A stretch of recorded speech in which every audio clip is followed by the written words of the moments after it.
Buồn ghê.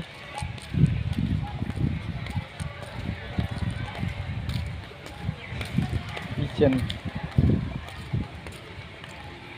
Anh đi, điệp. Nó hơi cái nữa. Chung. Nó lại miền là tray. Thoát anh trẻ. Thoát anh.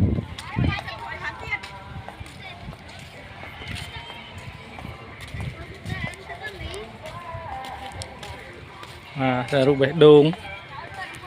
Bánh đường.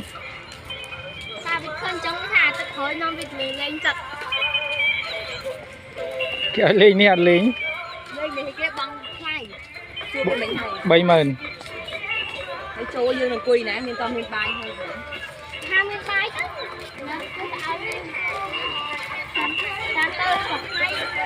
Ta cho tụi học mai vậy nhá. Nói cho mơ từ afternoon sport đạn tiền. Ra rồi.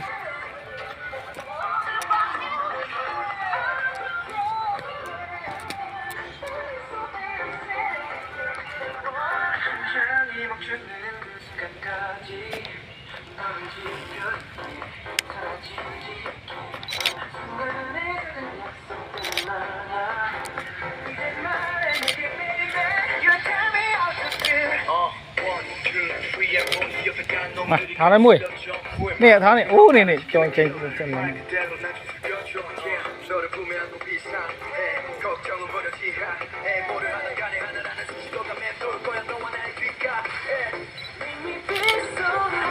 Đâu sai hả?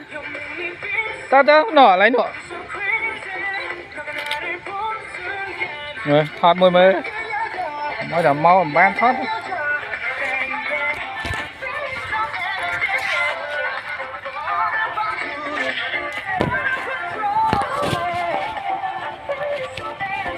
Trời.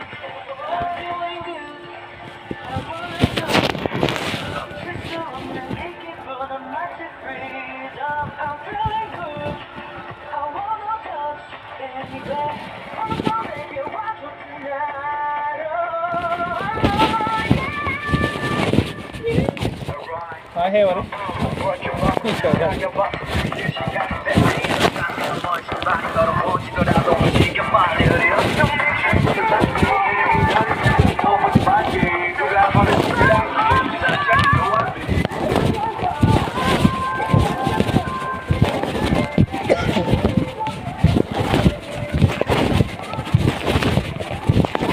Ăn lấy nâng mấy.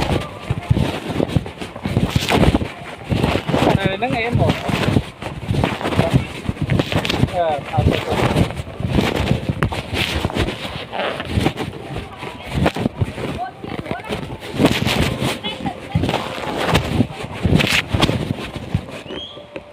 Khoan đi mua xong. Ủa, kính. Không gì.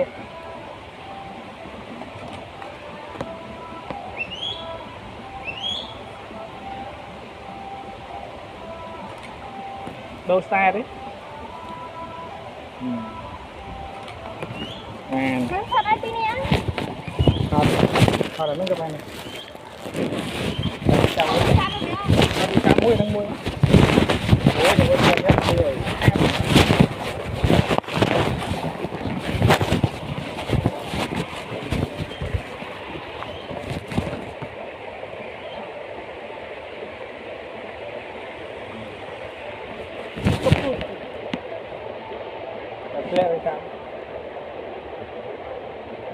Trên được kilo hồn trên được kilo ra đi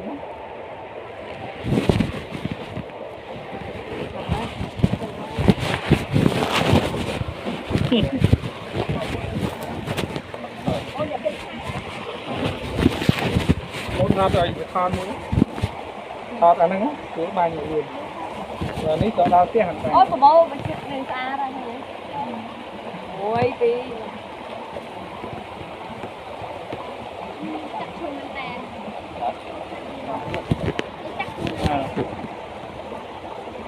cho đi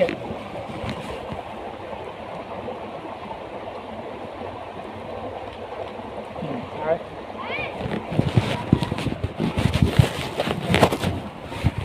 Giờ nuôi tao à? Này.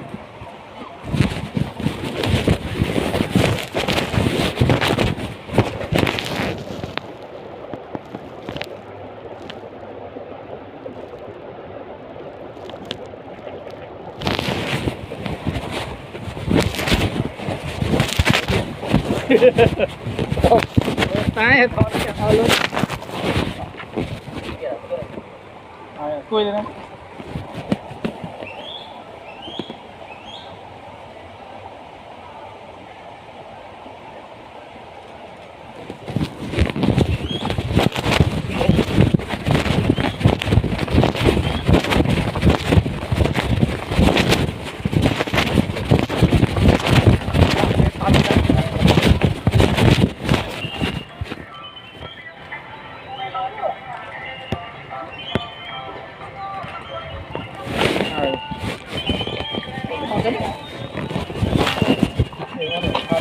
Họ có thể đi bàn. Thọt này, cam một cái bắt là phải điên. Có đấy. Rồi.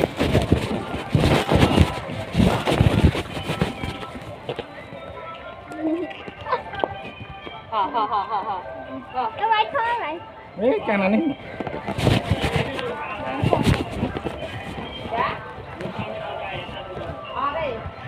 Ôi. Hai tụi mới đi ngồi cua rồi. Tới bữa giờ thao bữa kia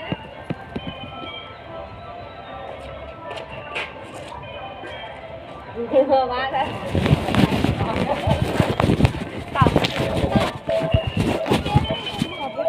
Châu nào? Không đâu. Đây. Đấy, nhìn là được.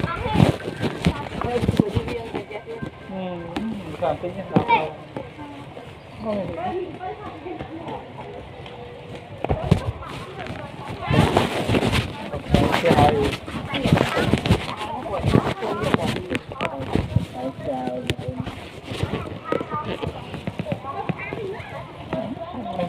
Trời nó dư tiền đấy, nó cho hàng chân, nó cho con hàng tôi, con miên. cho một cha thao này mình.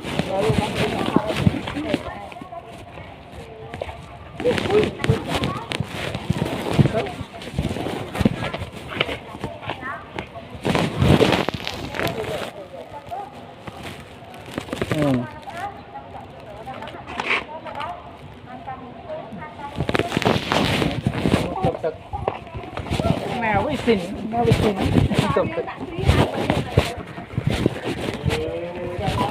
Bay nó rồi không bay đâu bay nó đây. Cái hồ bay kìa, cái hồ bay này nè. Từ từ hay từ lên đây đấy. Lên nó bay nhiên cả. Lên như đây nó tới. Đây lối à.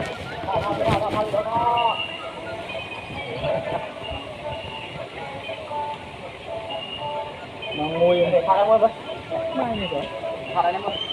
Làm lên rồi. Mình rất là hả? Lại mà lại.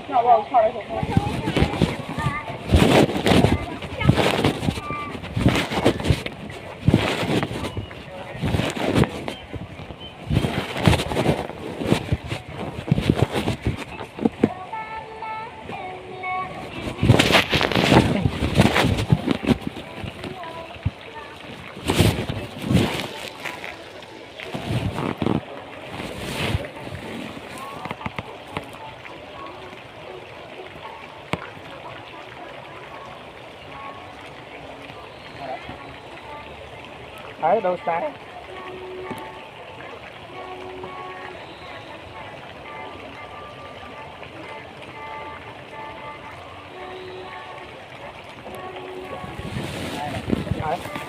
Rồi, mũi đi. Ô, cũng tại đó. Một đại ly, một phết đó.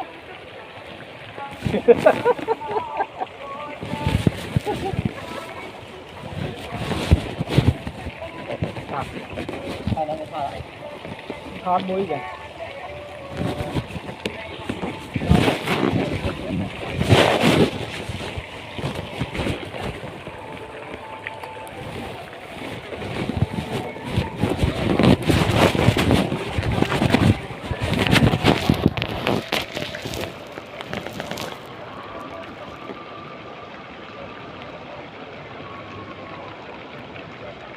Cái bộ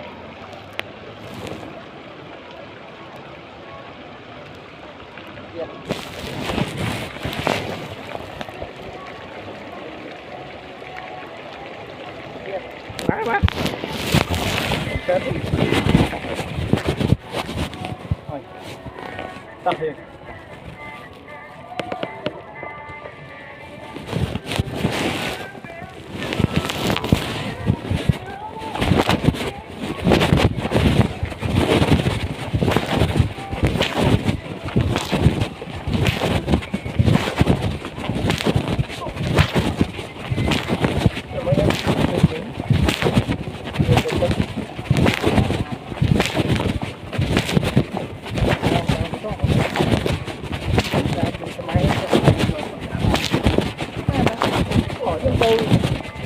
tôi học lâu ở Chron này, Chron, thành phố rồi. Tôi bắt tôi đi lưu dịch mình chạy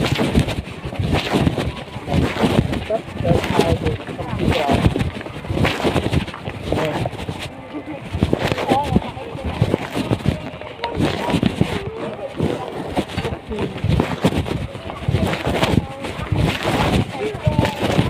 Chron